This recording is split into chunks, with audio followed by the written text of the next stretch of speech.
Last video तक हम आपको हनी बी का सेक्स डिटर्मिनेशन बताए थे। हनी बी का सेक्स डिटर्मिनेशन अगर आपके चैप्टर के बीचों बीच नहीं दिया हुआ है तो आप अपना पीछे सप्लीमेंट्री मटेरियल खोलकर देखिएगा, उसमें आपका हनी बी का सेक्स डिटर्मिनेशन दिया हुआ होगा। ठीक है, चलिए हम लोग स्टार्ट करते हैं नेक्स्ट टॉपिक से। अच्छा, आपके एनसीईआरटी में आपका नेक्स्ट टॉपिक म्यूटेशन है। म्यूटेशन हम आपको नेक्स्ट चैप्टर में पढ़ाएंगे, है ना, आपका डीएनए आरएनए वाले चैप्टर में। ठीक है, उसमें म्यूटेशन पढ़ाएंगे क्योंकि इसमें आपको उतना अच्छे से हम समझा नहीं पाएंगे, फिर आधा इधर आधा उधर हो नहीं पाता। तो हम स्टार्ट करते हैं हमारा next topic, that is genetic disorders.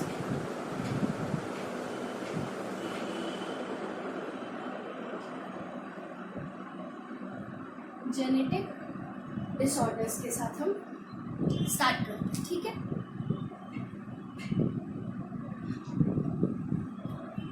ये जेनेटिक डिसऑर्डर्स जो होता है ये आपका दो तरह का होता है। जेनेटिक डिसऑर्डर्स आपका दो तरह, एक होता है क्रोमोसोमल डिसऑर्डर्स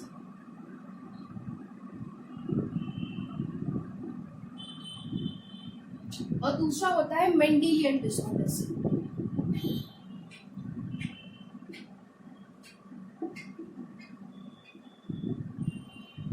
क्या डिफरेंस होता है दोनों में, नाम से ही पता चलता है। क्रोमोसोमल डिसऑर्डर्स वो डिसऑर्डर होगा जो पूरा का पूरा क्रोमोसोम्स के साथ एसोसिएटेड है ना। अगर पूरा का पूरा क्रोमोसोम के वजह से अगर आपका जेनेटिक डिसऑर्डर हुआ तो वो आपका क्रोमोसोमल डिसऑर्डर्स में आ जाएगा। मेंडेलियन डिसऑर्डर्स में क्या होगा, आप सोचिए, मेंडल ने किसके बारे में बताया था, फैक्टर्स के बारे में बताया था। उन फैक्टर्स को आज हम किस नाम से जानते हैं, जीन्स के नाम से जानते हैं। तो मेंडेलियन डिसऑर्डर्स जो आपके होंगे, these will be concern with genes, है ना। जो भी जेनेटिक डिफेक्ट, जेनेटिक लेवल पे जो भी मेरा डिफेक्ट होगा, that will be Mendelian disorders. ठीक है, तो ये आप जान गए। अब मेंडेलियन या क्रोमोसोमल डिसऑर्डर स्टार्ट करने के पहले हम एक और टॉपिक पे आते हैं, that is pedigree analysis. Pedigree analysis,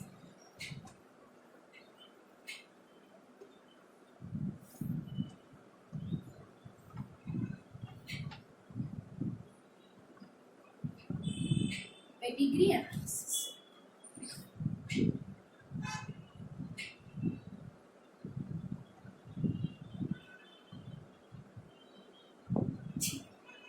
ये पेडिग्री एनालिसिस क्या होता है। अब जब मेंडल ने पी प्लांट के ऊपर अपना एक्सपेरिमेंट्स परफॉर्म किया था तब उन्होंने सेलेक्टिव ब्रीडिंग करवाई थी, मतलब किस प्लांट को किसके साथ मेट करना है, कैसे प्लांट को किसके साथ मेट करना है, फिर उनके कैसे ऑफस्प्रिंग हुआ उसके ऊपर उन्होंने अपना ऑब्जर्वेशन लिखा। लेकिन अगर किसी ह्यूमन बीइंग के साथ अगर हम ऐसा करें, क्या ये possible? It is not possible कि हम ह्यूमन बीइंग्स को सेलेक्टिवली किसी के साथ ब्रीड करा सके, है ना। This is not possible, this is practically not possible. तो उसके लिए क्या किया गया, कोई भी डिजीज जो फैमिली में रन करता है, फैमिली में रन करता है मतलब कैसा डिजीज होगा, ऑब्वियसली हेरिडिटी डिजीज होगा। क्यों? क्योंकि पेरेंट्स से मिल रहा है तभी तो वो उस फैमिली में रन कर रहा है।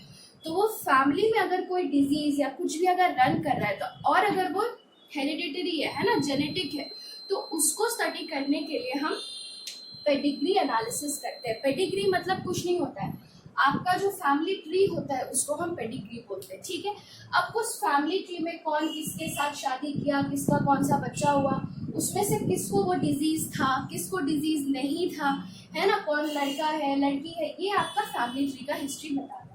अब इस पे स्टडी करके हम फिर जानते हैं कि ये जो डिजीज है वो डिजीज कैसा है ना। डिजीज है ऑटोसोमल है या सेक्स लिंक्ड, है ना। सबसे पहले हम क्या बोले आपको, दो वर्ड बोले, ऑटोसोमल है या सेक्स लिंक्ड। ठीक है, नाम से ही आप समझ गए। ऑटोसोमल डिजीज कैसा होगा, ऑटोसोमल वो डिजीज होगा जो कि आपके ऑटोसोम्स के साथ एसोसिएटेड होगा, जो कि आपके ऑटोसोम्स के साथ एसोसिएटेड होगा। ऑटोसोम्स क्या होता है, जो आपका मेल फीमेल में जो क्रोमोसोम सेम रहते हैं उनको हम ऑटोसोम्स बोलते हैं। ठीक, सेक्स लिंक कौन से वाले होंगे, सेक्स लिंक वो डिजीजेस होंगे जो कि आपके एक्स क्रोमोसोम के साथ एसोसिएटेड होंगे। ठीक है, जो आपके एक्स क्रोमोसोम, याद रखना वाई हम जनरली नहीं लेते, जनरली एक्स क्रोमोसोम के साथ एसोसिएटेड होंगे या वाई के साथ भी हो सकते हैं।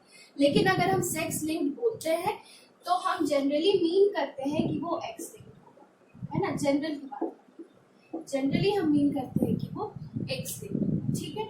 ये होता है ऑटोसोमल और सेक्स लिंक्ड। अब इसके बाद ये जो ऑटोसोमल या सेक्स लिंक्ड डिजीज है, ये फिर दो तरह का हो सकता है ना, दोनों, एक हो सकता है डोमिनेंट, दूसरा हो सकता है रिसेसिव, ठीक है।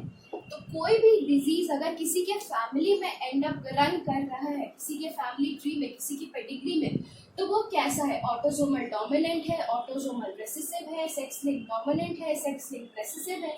इसको पता करने के लिए हम पेडिग्री, उसके फैमिली ट्री का एनालिसिस करते हैं, ठीक है। This is pedigree analysis. तो पेडिग्री एनालिसिस जब हम किसी का फैमिली ट्री बनाते हैं तो हम कौन कौन सा साइंस यूज करते हैं वो हम देखते हैं, ठीक है।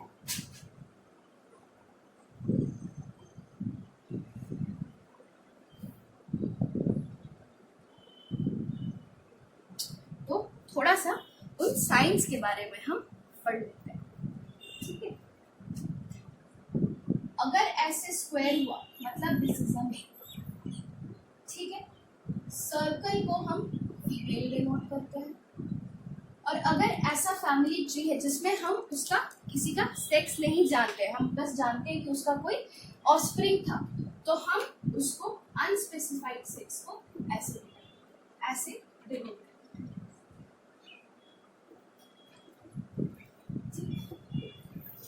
इतना हो गया।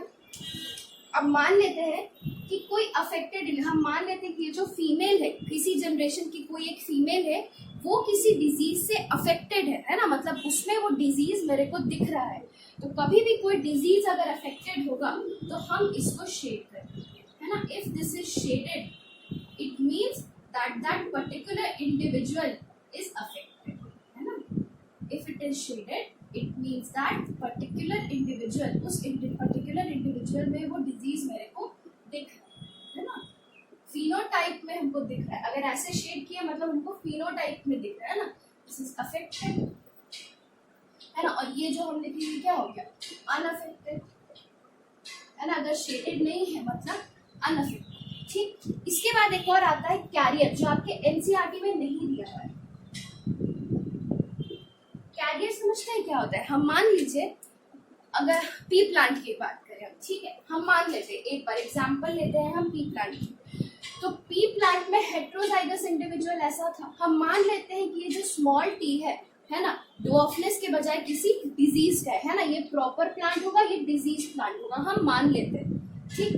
तो अब हम सोचते हैं कि ये जो डिजीज है, कोई भी जो डिजीज है, that disease is autosomal recessive, है ना, मतलब ऑटोसोम्स के साथ है और रेसेसिव मैनर में अपने आप को एक्सप्रेस करता है। तो आप सोचिए जब कैपिटल टी होगा तो ये इंडिविजुअल एकदम हेल्दी होगा, ठीक है ना।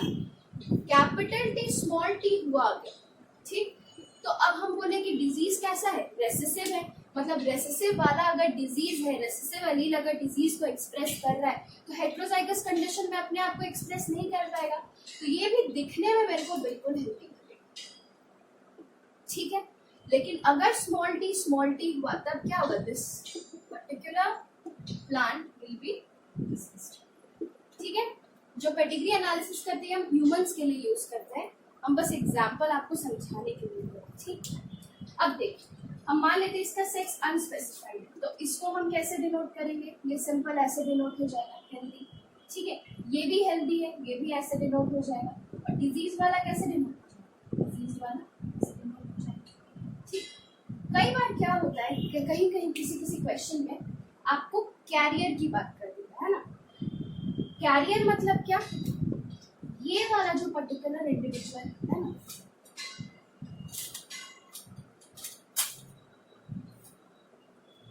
ये वाला जो पर्टिकुलर इंडिविजुअल है, ये दिखने में फिनोटाइप इसका एकदम नॉर्मल है ना, ये हेल्दी है, ये डिजीज नहीं है, लेकिन ये एक अलील डिजीज वाला कैरी कर रहा है ना। ये जो स्मॉल टी है, ये स्मॉल टी को कैरी कर रहा है, अपने आप डिजीज नहीं है लेकिन एक अलील डिजीज वाला कैरी कर रहा है।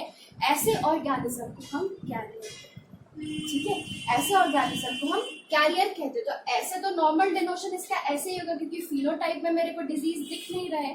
कई बार कहीं कहीं पे क्या करता है, कैरियर को ऐसे शो करता है ना, मतलब कि ये जो साइन होता है ये कैरियर का होता है। ठीक है, कैरियर को कई बार नॉर्मली ऐसे भी डिनोट कर देता है, लेकिन अगर कैरियर को कहीं पे स्पेसिफिकली उसको शो करना हुआ कि कैरियर है तो कई बार उसको ऐसे भी डिनोट कर देता है ना। एनसीईआरटी में आपका ये नोटेशन यूज है, तो जनरली आपके क्वेश्चन में नहीं आता है ऐसे, लेकिन अगर आ जाए तो समझ जाना है कि ये मेरा हेट्रोजाइगस कंडीशन कैरियर को डिनोट कर रहा है ना। और कैरियर आपको सिर्फ कब मिलेगा, सिर्फ रेसेसिव में ही मिलेगा कैरियर। क्यों, हम मान लेते हैं अगर ये ऑटोसोमल डोमिनेंट होता, अगर ये जो डिजीज की हम बात कर रहे हैं ये ऑटोसोमल डोमिनेंट होता, तो क्या ये प्लांट यहाँ हेल्दी होता, ये प्लांट यहाँ हेल्दी नहीं होता, ये प्लांट यहाँ कैसा हो जाता, डिजीज हो जाता। क्योंकि डोमिनेंट कैरेक्टर जो होता है वो हेट्रोजाइगस कंडीशन में भी अपने आप को एक्सप्रेस कर पाता है। तो हम इसको फिर कैसे डिनोट करते हैं ना, ठीक है। तो याद रखना कैरियर जो मैनिफेस्टेशन होता है वो सिर्फ आपका रेसेसिव डिजीज का मैनिफेस्टेशन होता है ना। तो कैरियर को कभी डिनोट करना हुआ तो कैसे डिनोट करता है, हाँ, है ना, हाँ। चलो ठीक है, आगे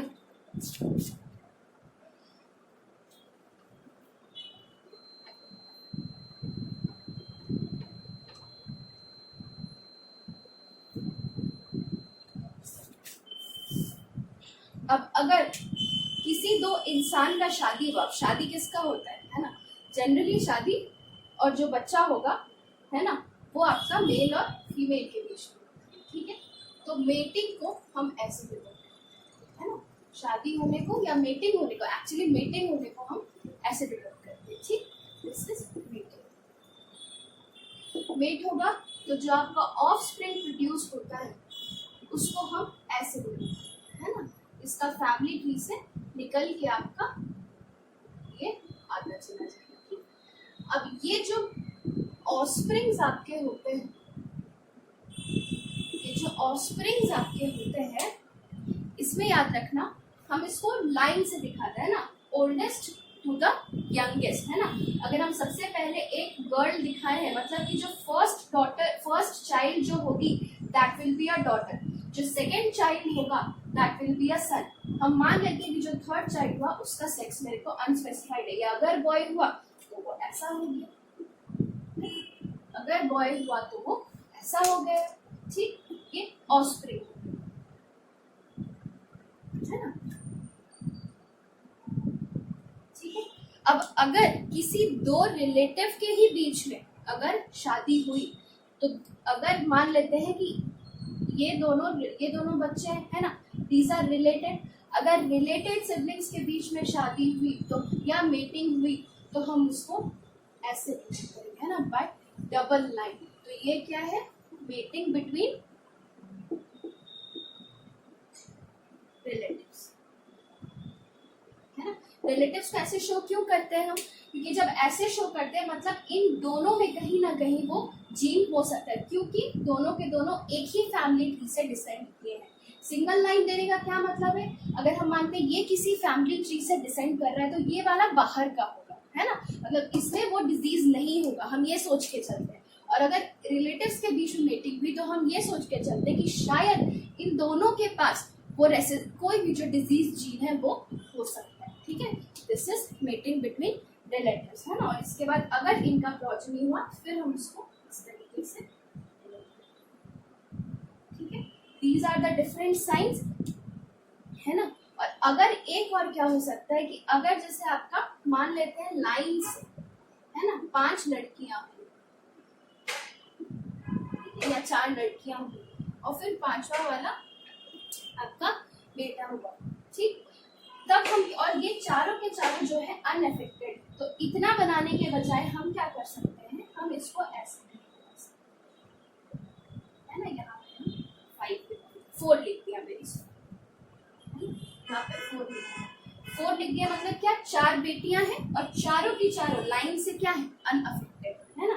तो अगर ऐसे लिख दे मतलब लाइन से जो 4 है वो चारों के चारों अनअफेक्टेड है। ये आपका डिफरेंट तरीके का सिंबल रिप्रेजेंटेशन है पेडिग्री एनालिसिस में। बहुत जगह पे और भी बहुत बहुत दिया रहता है, बिल्कुल पढ़ने का जरूरत नहीं है, ठीक है। इससे ज्यादा आपको नहीं आएगा, है ना। यहाँ पे आपका पेडिग्री एनालिसिस का साइंस हम खत्म करते हैं और हम स्टार्ट करते हैं मेरे मेंडेलियन डिसऑर्डर्स के साथ।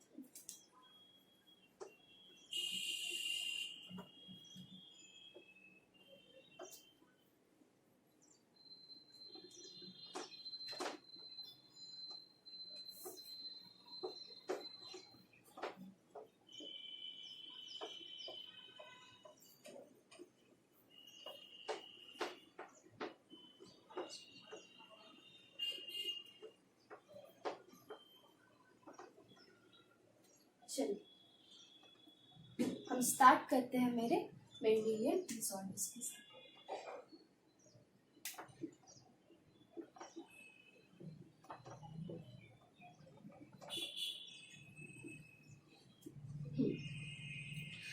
तो मेंडेलियन डिसऑर्डर्स में सबसे पहले हम देख लेते हैं सेक्स लिंक्ड रेसेसिव, है ना। पहला हम पढ़ेंगे सेक्स लिंक्ड रेसेसिव डिजीजेस, जिसमें आपका 3-4 डिजीज आता है ना, and these are very important both from NEET point of view and अगर आप एग्जाम दे रहे हो तो इसके पॉइंट ऑफ व्यू से, है ना। हीमोफीलिया, हीमोफीलिया के बाद कलर ब्लाइंडनेस, ठीक है। सेक्स लिंक्ड रेसेसिव हो गया, उसके बाद ऑटोसोमल,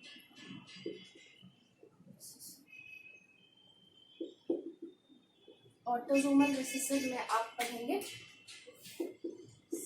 ये सिकल सेल एनीमिया,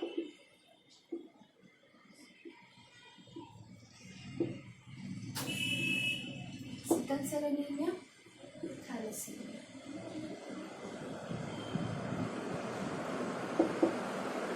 थैलेसीमिया, ठीक है। और कुछ छूट रहा है, फिनाइल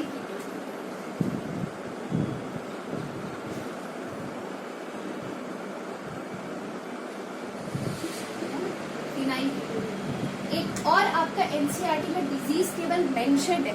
देखो पेज नंबर 88 फिगर 5.14 है ना। इसमें देखो जो फर्स्ट वाला ए दिया है ना, नीचे जो जहाँ लिखा है उसका एक्सप्लेनेशन डायग्राम का, वहाँ देखो ऑटोसोमल डोमिनेंट ट्रेट क्या दिया है, मायोटोनिक डिस्ट्रोफी। तो एक और याद रखना, ऑटोसोमल डोमिनेंट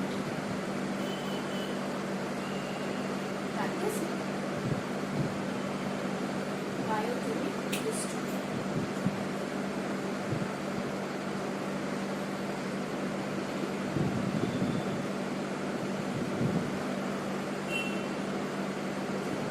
ये सारा डिजीजेस मेंडेलियन डिसऑर्डर्स आपको याद रखने का है ना।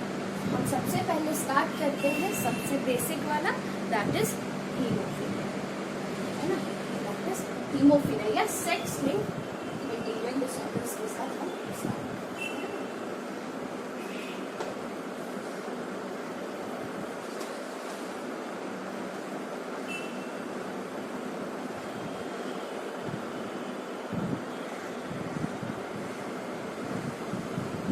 हम आपको बताए थे सेक्स लिंक्ड अगर कह रहा है मतलब जनरली क्या होगा, सेक्स लिंक्ड अगर कह रहा है मतलब generally that will be x, है ना। तो हीमोफीलिया अगर आपसे पूछेगा कोई कि क्या होता है, तो haemophilia is an x linked recessive disorder, Mendelian disorder. इसमें क्या होता है, हीमोफीलिया आपका एक फैक्टर होता है ना। बहुत सारे क्लॉटिंग फैक्टर्स होते हैं ना, आप पढ़े हैं क्लास 11th में, है ना। तो एक उसमें से क्लॉटिंग फैक्टर होता है जिसका नाम होता है एंटी हीमोफिलिक फैक्टर, ठीक है, एंटी हीमोफिलिक फैक्टर बी।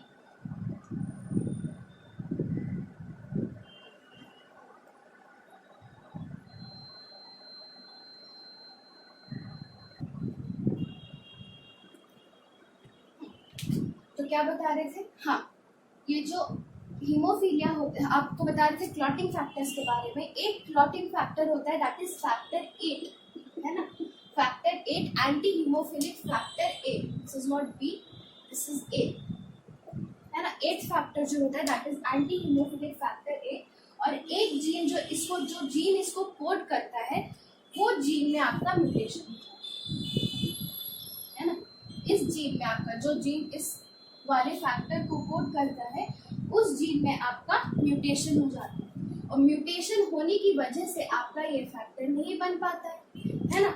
तब क्या होता है, आप सोचिए, अब आपको याद है जो आपके क्लॉटिंग फैक्टर्स थे सारे के सारे कैस्केड में काम करते हैं, कैस्केड ऑफ रिएक्शंस, याद है, मतलब क्या, एक एक्टिवेट होगा, वो जाके दूसरे को एक्टिवेट करेगा, वो जाके तीसरा को एक्टिवेट करेगा, वो जाके चौथा को एक्टिवेट करेगा, और फिर फाइनली जाकर के आपका क्लॉटिंग प्रोसेस स्टार्ट होगा, ब्लड क्लॉट करना स्टार्ट करेगा। लेकिन यहाँ अब इस कैस्केड ऑफ रिएक्शन में हर एक क्लॉटिंग फैक्टर का इम्पोर्टेंट रोल होता है ना। कोई भी एक मिसिंग हो तो उस वाले स्टेप से आगे आपका क्लॉटिंग का प्रोसेस बढ़ नहीं पाएगा, है ना। तो क्लॉट फॉर्मेशन नहीं होगा, खून आपका अगर कट गया कहीं तो बहता ही चला जाएगा। तो ये जो एंटी हीमोफिलिक फैक्टर होता है, ये आपका बंद हो जाता है बनना।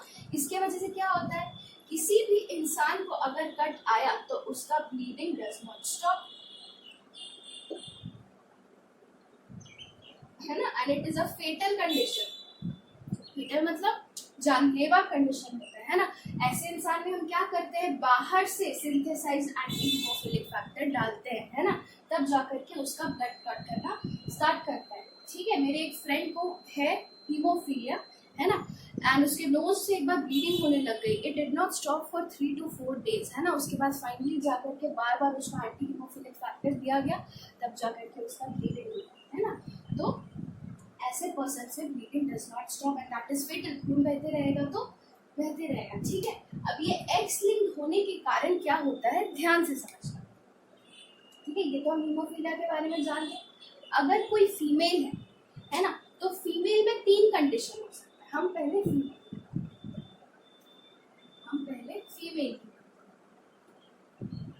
फीमेल का एक्स क्रोमोसोम कितना रहता है, 2 एक्स क्रोमोसोम रहता है।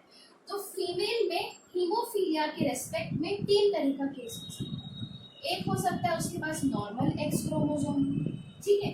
दूसरा हो सकता है कि वो कैरियर हो किसकी, हीमोफीलिया, है ना, कैरियर हो हीमोफीलिया। कहने का क्या मतलब है कि इसके पास एक एक्स क्रोमोसोम नॉर्मल है। अच्छा याद रखना, जब भी हम एक्स लिंक डिजीजेस दिखाते हैं तो ऐसे तो हमको जीन्स को अलील से रिप्रेजेंट करना चाहिए, है ना। हीमोफीलिया वाला जीन को हमको कैपिटल एच से रिप्रेजेंट करना चाहिए, और मतलब नॉन हीमोफीलिया वाला नॉर्मल जीन को हमको कैपिटल एच से रिप्रेजेंट करना चाहिए, और ऐसे को हमको स्मॉल से करना चाहिए, है ना। अच्छा हीमोफीलिया उसके पहले this is a sex linked recessive, ठीक है, बताए तो, है ना। तो रेसेसिव है इसलिए डोमिनेंट जो नॉर्मल जीन होगा हमको उसको एच से कैपिटल एच से करना चाहिए था, और जो रेसेसिव है उसको स्मॉल एच से करना चाहिए था।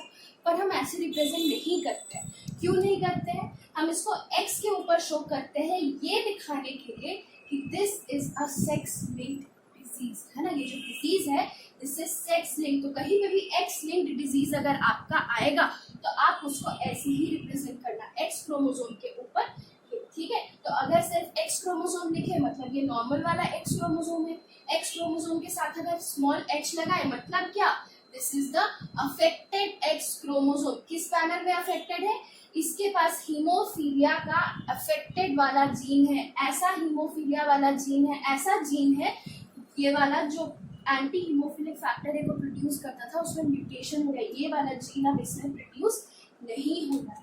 तो ये तो फीमेल जो है this will be perfectly normal, है ना, नॉर्मल फीमेल होगी।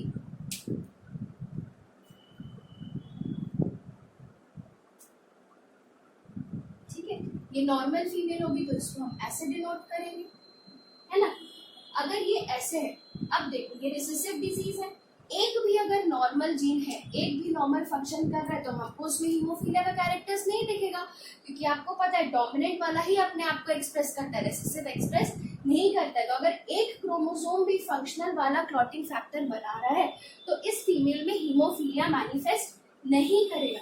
ऐसी फीमेल नॉर्मल रहेगी, पर क्या रहेगी, ये अपना जीन नेक्स्ट जनरेशन में जरूर पास ऑन कर सकते हैं। ठीक है, तो इसको या तो हम ऐसे डिनोट करेंगे, और अगर कहीं स्पेशल सर्कमस्टांसेस रहा तो इसको कहीं पर डिनोट ऐसे भी हो सकता है। ठीक, एक और कंडीशन दूसरा क्या रहा, किसी फीमेल को हीमोफिलिक होने के लिए दोनों का दोनों एक्स क्रोमोसोम हीमोफीलिया से अफेक्टेड होना चाहिए, तभी जाकर के ये फीमेल डिजीज है ना, तभी जाकर के ये फीमेल डिजीज रहेगी, और हम इसको ऐसे।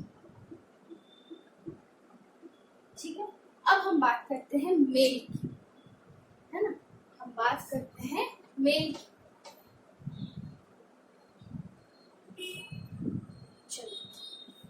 मेल की बात, मेल की जब बात करते हैं, मेल का सेक्स कॉम्पोजिशन क्या होता है, सेक्स क्रोमोसोम का एक ही एक्स क्रोमोसोम होता है मेल में, है ना, मेल में सिर्फ एक ही एक्स क्रोमोसोम होता है, तो मेल का सिर्फ दो ही, जैसे यहाँ पे जीनोटाइप कितना पॉसिबल हुआ, 3 हुआ, मेल के पास सिर्फ 2 ही जीनोटाइप पॉसिबल है ना, एक XY एक XHY, है ना, क्योंकि Y क्रोमोसोम तो दूसरा ही है, वो कैसे हीमोफीलिया से अफेक्ट होगा। तो अगर मेल के पास जो इकलौता एक्स क्रोमोसोम है वो नॉर्मल है, तो मेल विल बी नॉर्मल। ठीक, और इसमें क्या होगा आपका नॉर्मल, ऐसे रिप्रेजेंट करेंगे। लेकिन अगर वही इकलौता एक्स क्रोमोसोम आपका हीमोफिलिक है, तो एक ही एक्स क्रोमोसोम भी हीमोफिलिक होगा, लेकिन मेल विल बी, है ना, मेल विल बी हीमोफिलिक। ठीक है, तो आप याद रखना, कोई भी सेक्स लिंक, कोई भी, सिर्फ हम इसकी बात नहीं कर रहे, हीमोफीलिया की बात नहीं कर रहे, कोई भी सेक्स लिंक रिसेसिव डिजीज होगा तो फीमेल को अफेक्टेड होने के लिए दोनों का दोनों एक्स क्रोमोसोम अफेक्टेड चाहिए, लेकिन मेल को अफेक्ट होने के लिए सिर्फ एक ही एक्स क्रोमोसोम काफी है ना। कोई भी सेक्स लिंक्ड रिसेसिव डिजीज में फीमेल को अफेक्ट होने के लिए दोनों का दोनों एक्स क्रोमोसोम को अफेक्टेड होना जरूरी है, लेकिन मेल में किसी भी सेक्स लिंक्ड रिसेसिव डिजीज के लिए सिर्फ एक ही क्रोमोसोम भी अफेक्टेड हुआ तो वो डिजीज हो जाएगा। क्यों? क्योंकि भाई उसमें तो सिर्फ एक ही एक्स क्रोमोसोम है ना।